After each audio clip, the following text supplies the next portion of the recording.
দেখলি বাহাদুরপুর জিপির মাখননগর গ্রামে একটি হেলথ সাব সেন্টারের কাজের ভিত্তিপ্রস্তর স্থাপন করেন বিধায়ক কৌশিক রায়।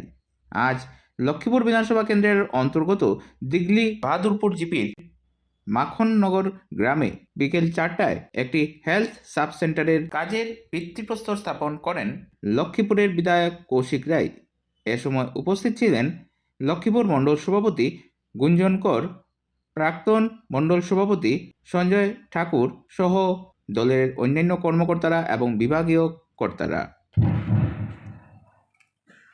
আপনাদের এই গ্রামে ছিল, যে গ্রামে কিন্তু বিল্ডিং ছিল না, এখন নতুনভাবে বিল্ডিং নির্মাণ করার জন্য সরকার এই টাকা দিয়েছে। এটা বলেছেন ইঞ্জিনিয়ার সাহেব যে দুতলা বিল্ডিং হবে এখানে।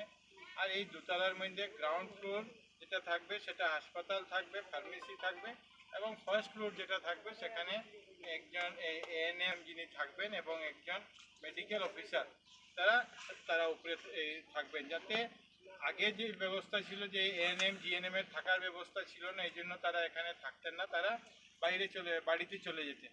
এখন ব্যবস্থা হয়েছে যাতে রাত্রেবেলাও যদি কোনো মা কোনো দিদি এখানে প্রেগনেন্সি নিয়ে বা ডেলিভারির জন্য যদি আসেন, তারা যাতে রাত্রেও সেই সার্ভিস পেতে পারে, যাতে আমরা ছোটোখাটো কোনো বিষয়ের জন্য লক্ষ্মীপুর বা শিলচরে যেতে না হয়, সেই ব্যবস্থা করা হবে। এই জন্য আপনাদের সবার কাছে আমার অনুরোধ যে কাজ যখন হবে কাজটা একটু খেয়াল করবেন যাতে কাজটা ভালোভাবে হয়, কাজের কোয়ালিটির সঙ্গে কোনো রকম কম্প্রোমাইজ করবেন না। এটা যেহেতু এটা আপনাদের গ্রামের জন্য নির্মাণ হচ্ছে, আপনারা লক্ষ্য রাখবেন। দেখলি বাহাদুরপুর জিপির মাখননগর গ্রামে একটি হেলথ সাব সেন্টারের কাজের ভিত্তিপ্রস্তর স্থাপন করেন বিধায়ক কৌশিক রায়। আজ লক্ষ্মীপুর বিধানসভা কেন্দ্রের অন্তর্গত দিগলি বাহাদুরপুর জিপির মাখননগর গ্রামে বিকেল 4টায় একটি হেলথ সাব সেন্টারের কাজের ভিত্তিপ্রস্তর স্থাপন করেন লক্ষ্মীপুরের বিধায়ক কৌশিক রায়। এ সময় উপস্থিত ছিলেন লক্ষ্মীপুর মণ্ডল সভাপতি গুঞ্জন কর, প্রাক্তন মণ্ডল সভাপতি সঞ্জয় ঠাকুর সহ দলের অন্যান্য কর্মকর্তারা এবং বিভাগীয় কর্তারা। আপনাদের এই গ্রামে ছিল, যে গ্রামে কিন্তু বিল্ডিং ছিল না, এখন নতুনভাবে বিল্ডিং নির্মাণ করার জন্য সরকার এই টাকা দিয়েছে। এটা বলেছেন ইঞ্জিনিয়ার সাহেব যে দুতলা বিল্ডিং হবে এখানে।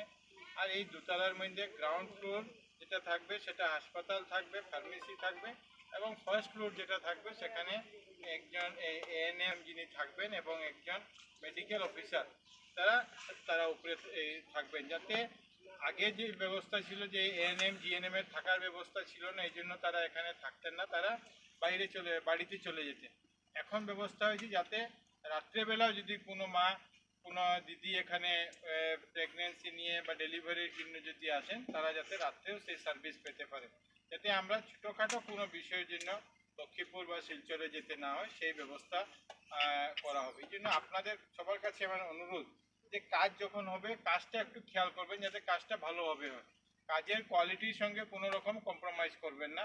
এটা যেহেতু এটা আপনাদের গ্রামের জন্য নির্মাণ হচ্ছে, আপনারা লক্ষ্য রাখবেন। আপনারা দেখছেন আজকের Barak, a house of Adrija digital media.